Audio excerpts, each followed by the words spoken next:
Bonjour à tous et bienvenue dans cette nouvelle vidéo. Aujourd'hui, nous allons faire une critique cinéma. J'avais envie de commencer sur ce petit concept de vous donner mon avis, parce que je vais souvent au cinéma, parce que j'aime bien les films en général.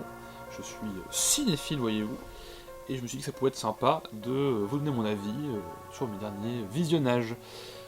Aujourd'hui, nous nous retrouvons pour parler d'Halloween Ends, film réalisé par David Gordon Green, avec à l'affiche Jamie Lee Curtis, bien évidemment, qui joue le rôle de Laurie Strode, et plein d'autres acteurs qui sont au final un peu inconnus au bataillon. Bon, il y a aussi Nick Castle qui joue le rôle de Michael Myers. Je vais commencer par faire un petit point général sur la saga d'Halloween, parce que je pense que c'est un peu sympa de le rappeler. La saga Halloween, c'est quand même vachement inégal. Le premier film est un chef-d'œuvre, celui par John Carpenter est vraiment incroyable. Ça a tout lancé, quoi. Ça a lancé le monde du slasher, et ça a un peu renouvelé le cinéma d'horreur. Mais le problème, c'est qu'après cela, les suites sont plus ou moins toutes mauvaises. En plus, il y a 3 timelines différentes qui démarrent du même film, plus une timeline de remake réalisée par Rob Zombie, que je n'ai pas vu. Et le problème de cette saga, c'est que toutes les suites sont mauvaises. Vraiment, il n'y a pas grand chose qui est bien. J'aime bien encore Halloween 2 et Halloween 4, mais après, bon, voilà. Après, c'est le gros bordel, Halloween Résurrection, quelle horreur, mon dieu, brûlez-moi les yeux. Et nous avons, du coup, cette trilogie lancée par David Gordon Green en 2018 avec Halloween, qui s'appelle comme le premier film Halloween, et qui s'est suivi avec Halloween Kills, et avec Halloween Ends, voilà. Et on va faire un petit résumé du film, voilà. Le film nous raconte l'histoire de Corey, un jeune ado qui habite à Haddonfield, et qui décide de faire du babysitting pour financer ses études, mais le problème c'est que ça va mal tourner, le gamin qui garde est insupportable, et il va réussir à l'enfermer dans une armoire, sauf que Corey, pris de panique, va commencer à taper la porte pour essayer de sortir, et il va faire un gros coup de pied dedans, éclater la porte, et le gamin va se faire projeter par-dessus la rambarde de l'escalier, et s'écraser 3 étages en dessous. Après c'est le générique, voilà. Donc l'intro du film c'est juste ça. Ensuite, on retrouve notre ami Corey qui a été interpellé par la police mais a été jugé innocent, donc il est ressorti. Il vit sa petite vie tranquille, mais il se fait harceler par tous les adolescents d'Haddonfield qui le traitent de tueur, de pédophile, de fou, de dingo, voilà, bref. Et c'est dans ce contexte pas très fifou qu'il va tomber amoureux de la fille de Laurie Strode. Laurie Strode d'ailleurs qui a décidé de faire une croix sur Michael Myers. Elle a refait sa vie. Le film se passe 4 ans après Halloween Kills.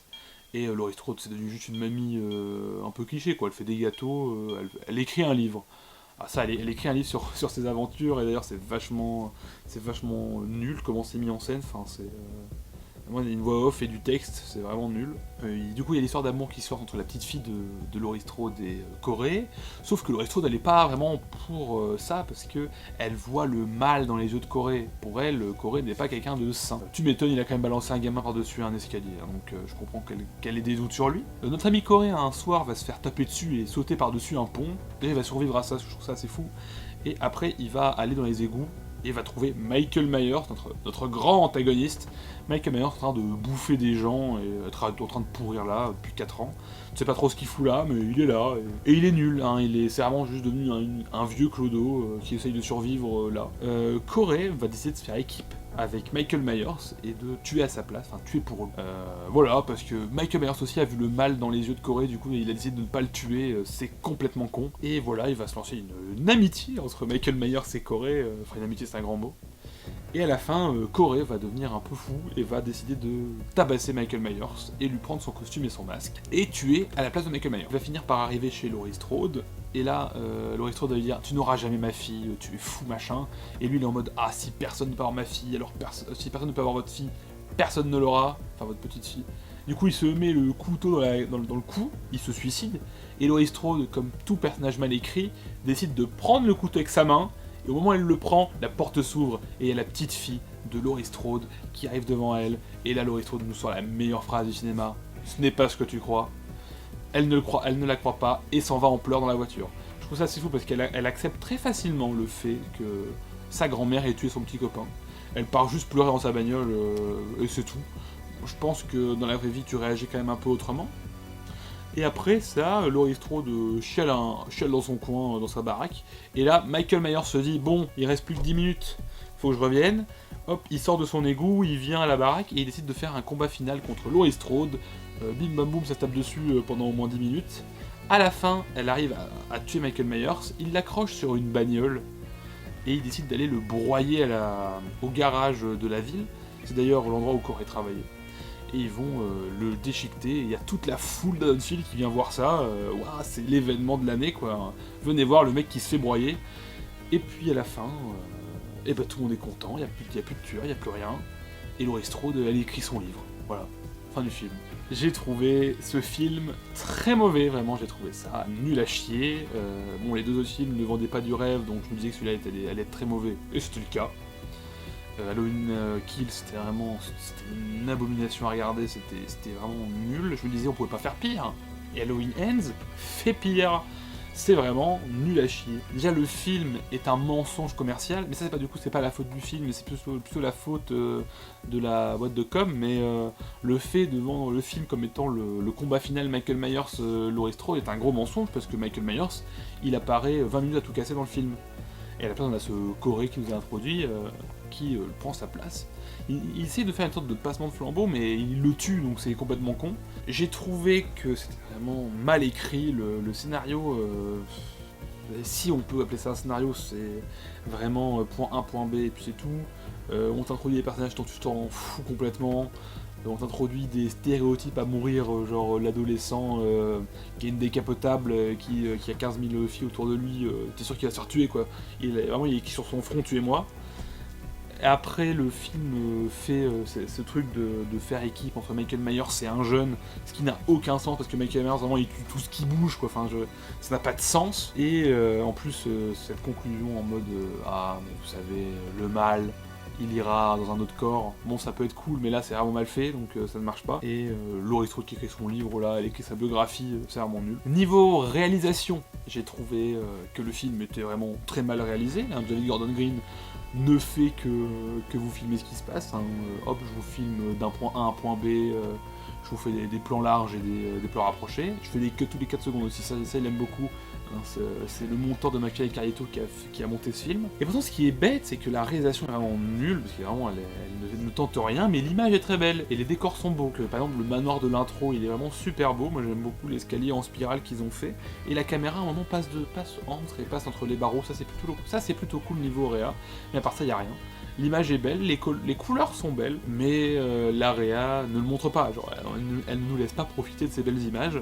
La musique est vraiment cool, elle est faite par John Carpenter, mais elle est utilisée avec le cul. C'est-à-dire que le film se contente juste de poser la musique là, hop, 4 touches de piano, des gros boum boum tout le temps, et c'est tout.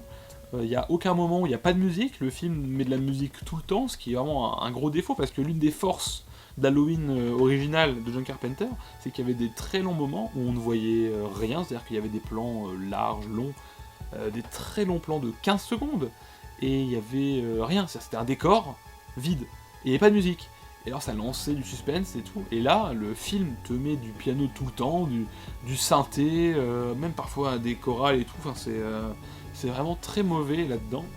Mais la musique est bien, donc si jamais vous écoutez la BO, vous passerez un bon moment, mais dans le film, c'est pas vraiment ouf. Alors au niveau des acteurs, j'ai pas noté de mauvaises choses, hein, les acteurs font le taf, hein. L'acteur qui joue Corey n'est pas un tâcheron, il fait bien son rôle. Jamie Curtis fait toujours aussi bien Laurie Strode. En même temps, après 40 ans, tu m'étonnes qu'elle sache au moins son personnage, mais ça se voit qu'il serait temps de raccrocher la veste, quoi. Enfin, Laurie Strode, elle sait plus quoi faire là. Dans le premier film de cette trilogie, hein, je parle bien, 2018, on te la vend comme une warrior, hop, elle a sa baraque avec du feu, des gros guns, des machins. Dans le deuxième, elle est à l'hôpital parce qu'elle s'est complètement éclatée dans le premier film parce qu'elle était pas prête alors qu'elle s'est entraînée pendant 40 ans, c'est quand même vachement triste ça. Et dans le troisième film, là, c'est vraiment juste une mamie qui fait des gâteaux, qui écrit un livre, qui va au bar, qui va faire les courses, enfin vraiment, Laurie Strode de mamie random. Michael Myers, bon, si on parlait de la performance, il prend bien l'écran, je trouve que sa démarche est sympa, on retrouve la démarche des premiers films, parce que Michael Myers, dans les films, il n'arrête pas de changer de démarche et de style toujours, et là, je trouve qu'il ressemble vraiment au premier film, en même temps, c'est le même acteur que le premier film, donc c'est normal. La petite fille de Laurie Strode, elle ne perce pas l'écran, c'est carrément pas un personnage attachant, je trouve qu'il est plutôt détestable, et il est assez plat, et assez transparent, mais pas mauvais. Il est juste là, quoi. Enfin, c'est clairement pas pour lui que tu vas voir le film. N'allez pas le voir le film tout court, hein, je vous conseille de pas aller le voir. Mais malgré tous ces points négatifs, il y a quand même quelques petites choses à sauver. Alors, je trouve que les meurtres dans cette trilogie en général sont plutôt cool. Il y a toujours eu un travail assez sympa sur comment les gens meurent dans ce film. Dans le premier film ou dans le deuxième, je ne sais plus, il y avait quelqu'un qui mourait avec une LED dans le cou. Il y avait un mec qui se prenait un couteau dans le front. Bon, bref, il y a vraiment beaucoup de meurtres dans cette trilogie. Vraiment, Michael Myers a un body count assez élevé. Mais ce film fait beaucoup de références d'ailleurs. Dans le premier de John Carpenter, il y a un mec qui se prend un couteau dans le torse et est accroché au mur, et du coup il reste pendu au mur. Et là le film le reprend, sauf que bon, ça perd son impact parce que le personnage qui se fait planter, c'est nul à chier. Mais les meurtres sont cool. Par exemple, il y a un personnage qui est un animateur radio, et Michael Myers va venir, enfin non pas Michael Myers, du coup c'est Corey, excusez-moi. Corey va venir lui couper la langue avec un couteau, non avec un ciseau, et sa langue va tomber sur le vinyle, enfin sur le tourne-disque, et la langue ne va pas arrêter de faire des interférences, parce qu'elle va pas arrêter de faire relever le petit battant qui fait aller la musique. Du coup, ça c'était sympa, je trouve que c'était cool. Bon, par contre c'est violent pour rien, encore une fois on te montre le mec en gros plan se faire couper la langue, bon c'est gore pour rien, le mec perd 14 litres de sang, c'est un peu abusé. Il y a des meurtres plutôt cool. Le combat final, Laurie Strode de Michael Myers, aurait pu être cool, il était à ça d'être vraiment bien. Le problème c'est qu'il fait trop noir, du coup on voit rien. Du coup le combat est vraiment inutile. En plus, le combat, c'est vraiment... Je te fous un coup de couteau, tu m'en fous un, je te coupe un doigt, j'essaye de mettre ta main dans le broyeur, puis après je te fous une poêle dans la gueule. Voilà le combat Michael Myers sur les Strode. Pour un combat final, on s'attendait quand même à quelque chose de plus impressionnant. Après, je pense que c'est tout au niveau des points positifs, ce qui est un peu triste, c'est qu'il n'y a que ça. Je pense que je vais conclure, je vais pas faire une vidéo ultra longue. Ce film est vraiment mauvais, n'allez pas le voir. Ça ne vaut pas d'aller payer 8, 9, 10 euros, je sais pas combien vous payez dans le cinéma. Ça ne vaut pas de payer de l'argent pour voir ça. Pourtant, je sais que le film a marché parce qu'il démarre plutôt bien aux États-Unis, mais en Europe, non, parce qu'en Europe, Michael Myers il ne marche plus depuis 2018, hein, c'est pas non plus des gros succès en Europe. Mais voilà, j'espère que vous avez passé un bon moment devant cette vidéo.